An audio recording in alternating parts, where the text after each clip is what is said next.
Blockbuster pudo comprar Netflix y decidió que no valía la pena. Hoy es una de las empresas que domina el mundo y la otra desapareció. Y todo empezó con una sola decisión, una decisión que lo cambió todo. Antes de Netflix, había una sola forma de ver películas en casa y tenía nombre. Blockbuster. Era imposible ignorarla. Tiendas en todos lados, filas de gentes los fines de semana, estanterías llenas de películas. Ir a Blockbuster era parte del plan. Elegías una película, pagabas, la veías y tenías que devolverla. Y si no lo hacías, pagabas más. Las famosas multas, ahí estaba el detalle. Porque aunque la gente usaba Blockbuster, no necesariamente la amaba. Era lo que había. Y cuando una empresa domina así, empieza a confiarse, porque no hay alternativa, no hay presión, no hay una urgencia por cambiar. Y Blockbuster estaba exactamente en ese punto, ganando dinero, creciendo, controlando el mercado, un gigante intocable. O eso parecía, porque mientras todo eso pasaba, en otro lugar, algo mucho más pequeño estaban haciendo, algo que nadie estaba tomando en serio: Netflix. Al principio no tenía tiendas, no tenía presencia, no tenía poder. Solo tenía una idea distinta. En lugar de ir a buscar la película iba a llegar a ti, por correo, sin filas, sin salir de casa y lo más importante, sin multas. Porque ahí está el verdadero dolor del cliente. No era alquilar, era devolver. Y Netflix lo entendió mejor que nadie. Pero claro, en ese momento eso no parecía una amenaza. Parecía algo pequeño, limitado, incluso raro. Mientras Blockbuster dominaba el presente, Netflix estaba construyendo algo distinto.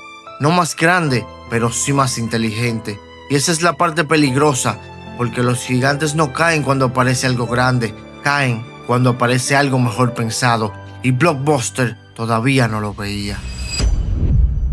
Para este punto, Netflix seguía siendo pequeño, muy pequeño. No estaba dominando nada, no estaba cambiando el mundo, solo estaba sobreviviendo, probando, ajustando, buscando cómo crecer, porque la idea era buena, pero el negocio aún no era sólido. Ahí fue cuando hicieron algo clave, algo que en ese momento tenía todo el sentido: buscar ayuda, y no de cualquiera, de Blockbuster, el gigante, el líder, el que ya tenía todo: clientes, dinero, distribución. Netflix no quería competir todavía, quería integrarse, ser parte del sistema. Así que fueron directamente a hablar con ellos. Una reunión, una propuesta, una oportunidad. Netflix ofreció vender la empresa, venderla completa, por una cifra que hoy suena absurda, pero en ese momento era lógica, porque Netflix necesitaba respaldo y Blockbuster tenía todo lo que le hacía falta. La idea era simple: Blockbuster se quedaba con Netflix y usaba su sistema como expansión digital, una evolución natural, perfecta en papel. Pero aquí es donde todo cambia, porque desde el lado de Blockbuster eso no se veía como una oportunidad, se veía como algo pequeño, irrelevante, incluso innecesario. ¿Por qué comprar algo que no parecía amenaza? ¿Por qué invertir en algo que apenas estaba empezando? ¿Por qué cambiar si ya están ganando? Y sí, tomaron una decisión: rechazar la oferta, sin presión, sin urgencia, sin miedo. Para ellos no valía la pena. Ahí está el punto clave, porque no fue un error técnico, no fue una falta de información, fue algo más peligroso: arrogancia, confianza excesiva, la creencia de que lo que funcionaba iba a seguir funcionando. Y Netflix simplemente se fue, sin acuerdos, sin alianzas, sin apoyo, pero con algo nuevo, una razón más para seguir. Y Blockbuster ni siquiera sabía lo que acababa de dejar pasar. Después del rechazo, Netflix no desapareció, no se rindió, hizo algo mucho más peligroso: se adaptó, porque entendió algo clave: si no podía vender la idea, tenía que demostrarla. Y ahí empezó el verdadero cambio. Netflix dejó de pensar como empresa pequeña y empezó a pensar como sistema. Mejoraron el modelo, simplificaron el proceso y eliminaron lo que más molestaba: las multas. Mientras tanto, Blockbuster seguía igual: tiendas, alquileres, penalizaciones, funcionaba, seguía generando dinero. Y eso era el problema, porque cuando algo funciona, no lo cambias, aunque deberías. Y ahí es donde Netflix empieza a ganar terreno. No con ruido, no con grandes campañas, sino con algo más simple: comodidad. Suscripciones, entrega directa, sin presión por devolver. Y poco a poco la gente empezó a probarlo. Primero unos pocos, luego más, luego mucho más. No porque Netflix fuera grande, sino porque era más fácil. Y eso es lo peligroso, porque los cambios grandes no empiezan grandes, empiezan pequeños y luego se vuelven inevitables. Mientras Netflix crecía en silencio, Blockbuster seguía confiado, mirando números positivos, viendo tiendas llenas, sin darse cuenta de que el comportamiento del cliente estaba cambiando. Y cuando eso pasa, ya no importa lo que vendes, importa cómo lo vendes. Y Netflix estaba jugando otro juego, uno que Blockbuster ni siquiera estaba viendo. Y ahí es donde todo se empieza a inclinar, no de golpe, pero sí sin vuelta atrás. Durante un tiempo, Blockbuster siguió ganando. Las tiendas seguían abiertas, la gente seguía entrando, el dinero seguía llegando.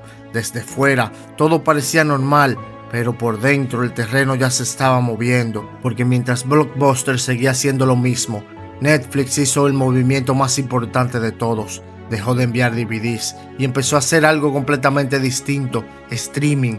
Ver películas sin esperar, sin correo, sin devolver nada, solo dar play. Y eso lo cambió todo, porque ya no era una mejora, era otra forma de consumir, más rápida, más simple, más inmediata. Y cuando algo es más fácil, la gente se mueve rápido. Mientras tanto, Blockbuster por fin reaccionó. Intentó copiar, intentó adaptarse, intentó entrar en el mundo digital. Pero ya no era el mismo escenario, porque Netflix no solo había cambiado el modelo, había ganado experiencia, datos, usuarios, tecnología, ventaja. Y eso no se alcanza de un día para otro. Blockbuster estaba persiguiendo, mientras Netflix ya iba adelante. Y ese era el problema de reaccionar tarde. No compites, corres detrás. Las tiendas empezaron a pesar, los costos aumentaron, el modelo dejó de ser eficiente. Y lo que antes era una fortaleza se convirtió en una carga. Mientras Netflix escalaba, Blockbuster se hundía. Y lo más duro es que todo esto se pudo haber evitado, porque tuvieron la oportunidad, la vieron, la rechazaron y ahora están pagando el precio. Al final no hubo pelea directa, no hubo un momento épico donde Netflix derrotó a Blockbuster frente a todos. Fue peor que eso, fue lento, silencioso, inevitable. Blockbuster empezó a desaparecer, primero algunas tiendas, luego muchas más, hasta que mantener el negocio dejó de tener sentido. Las deudas crecieron, los clientes se fueron, el modelo dejó de funcionar y en 2010 Blockbuster se declaró en bancarrota. Así, sin ruido, el gigante cayó. Mientras tanto, Netflix hizo lo contrario, creció, se adaptó y no se quedó ahí. No solo cambió cómo veías películas, cambió qué veías: series propias, contenido original, producción global. Dejó de ser una alternativa y se convirtió en la plataforma. Pero lo más interesante no es eso. Lo más interesante es cómo empezó todo. Porque Blockbuster no fue derrotado en una batalla. Fue derrotado por una decisión. Una sola. Decidir no comprar algo que no entendía. Esa es la lección. Las empresas grandes no siempre pierden por competencia. Pierden por arrogancia. Por creer que lo que tienen es suficiente. Por pensar que el cambio no es urgente. Y cuando se dan cuenta ya es tarde, porque el futuro no espera. Y Netflix no necesitó destruir a Blockbuster, solo necesitó avanzar.